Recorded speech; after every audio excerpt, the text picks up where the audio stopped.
Professor Patrick Lumumba dives deep into the truth about Africa's military leaders, revealing their unexpected role in challenging colonial legacies and redefining independence.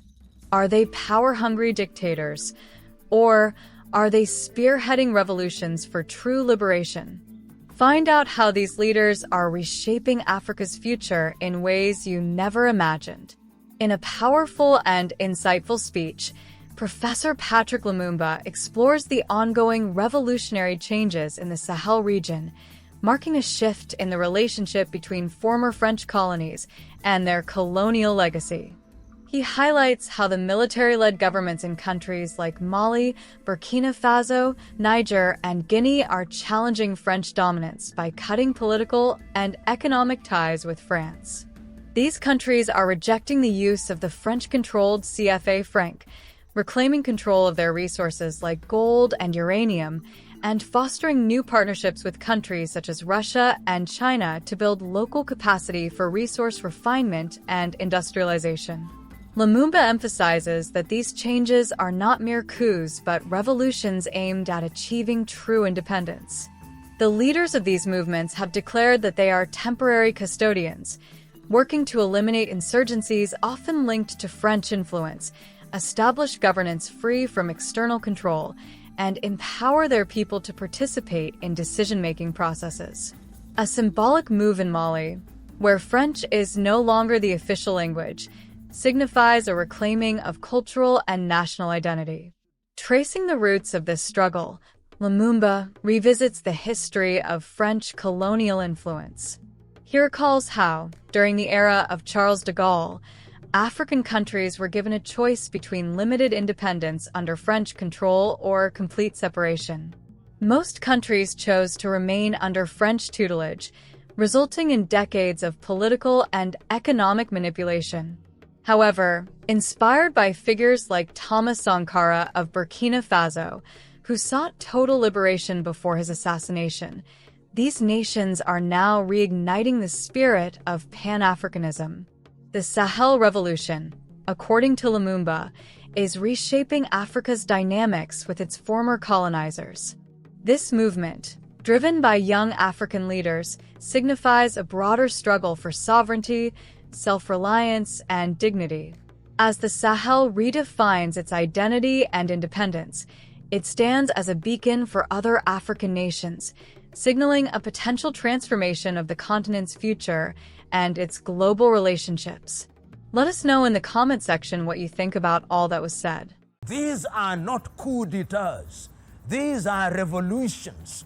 They are revolutions because it has become obvious that those who are lackeys of France in the Sahelian region were manipulating the electoral process, were using institutions such as the judiciary for purposes of perpetuating the French agenda, and that these young men from the military came out and said, no, when the people cannot do it through traditional revolution, we are going to do it through the barrel of the gun and use the institution of the military to change the equation.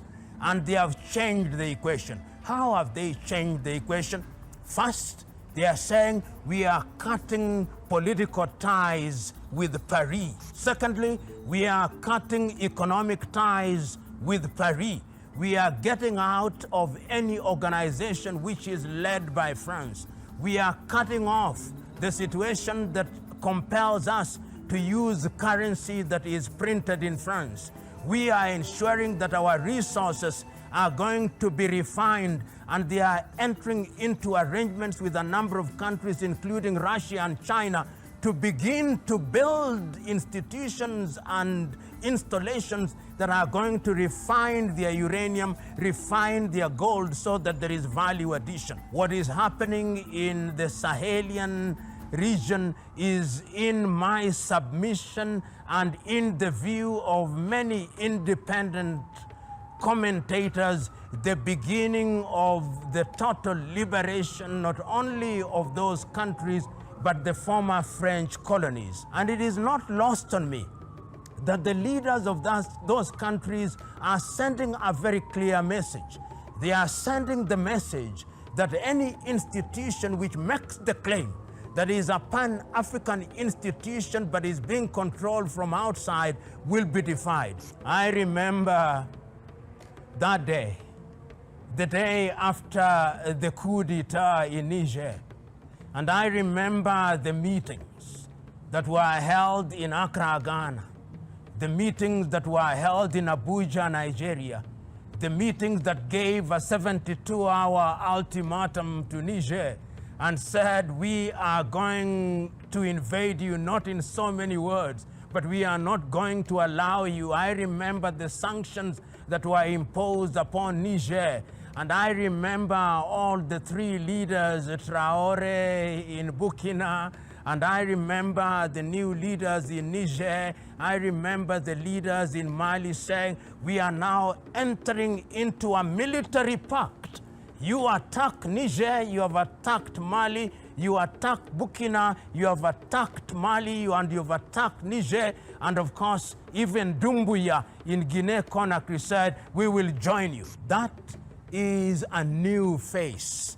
It is a face that was not contemplated, and the Sahelian revolution, because it's a revolution, is beginning to redefine how former French colonies are relating with France at the critical levels, including the area of trade, including control of their militaries, including control of their language. And it is not lost on me that in Mali, they have actually declared that French is no longer the national language. Bambara is now the national language. It is a clear statement that they are beginning to regain their independence, and they are doing it in a manner that was not anticipated and in a manner that was not contemplated.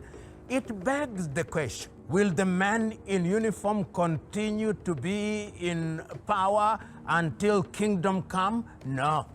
They have said in Burkina, they have said in Niger, they have said in Mali, they have said in Guinea-Conakry, we are midwives. We have come here for a short time to clean up the mess that has been with us.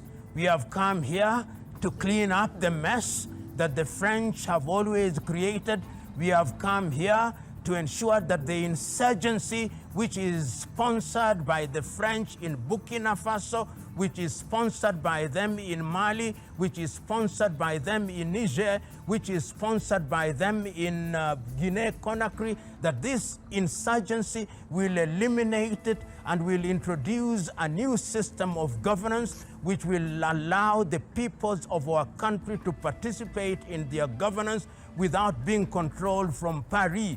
They are saying that we have been puppets for too long. We are now regaining our independence, and this revolution is a revolution which is unique, is a revolution which is being defined and refined by young Africans whose agenda is the spirit of Pan-Africanism. The Sahelian revolution is a revolution which will change the continent of Africa and redefine Africa's relationship with the former colonizers. In order to understand the Sahel, we must go back to the year 1958, when Charles de Gaulle governed France.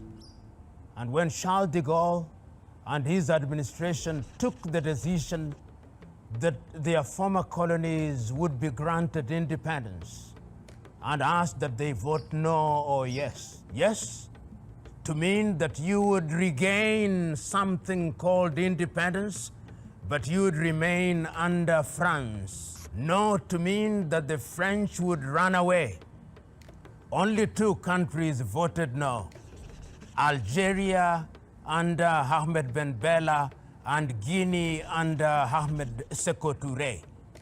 The rest of the countries remained under the tutelage of France and have remained so, controlled politically and economically, including their currency, the CFA franc. So that recently, in the 21st century, When young men in the military took the decision that they would change things, it was something that shocked the French and shocked the world. Shocked the French because they said, we are now gaining our independence. What we had was not independence.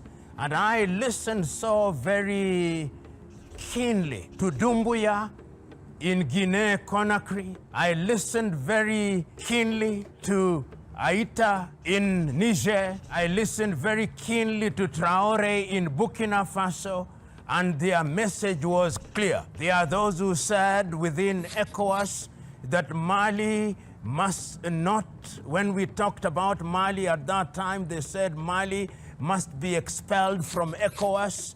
And they came and they warned that they were going to attack Mali, but the Malians said, no, we are going to protect our newly acquired independence.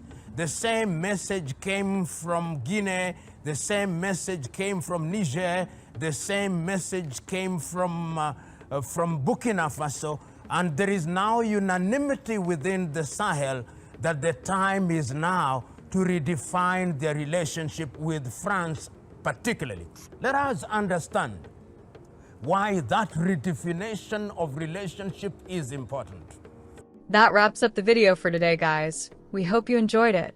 Make sure to subscribe to Insight TV, leave a thumbs up, and of course share the video. Until the next time, see you in the next video.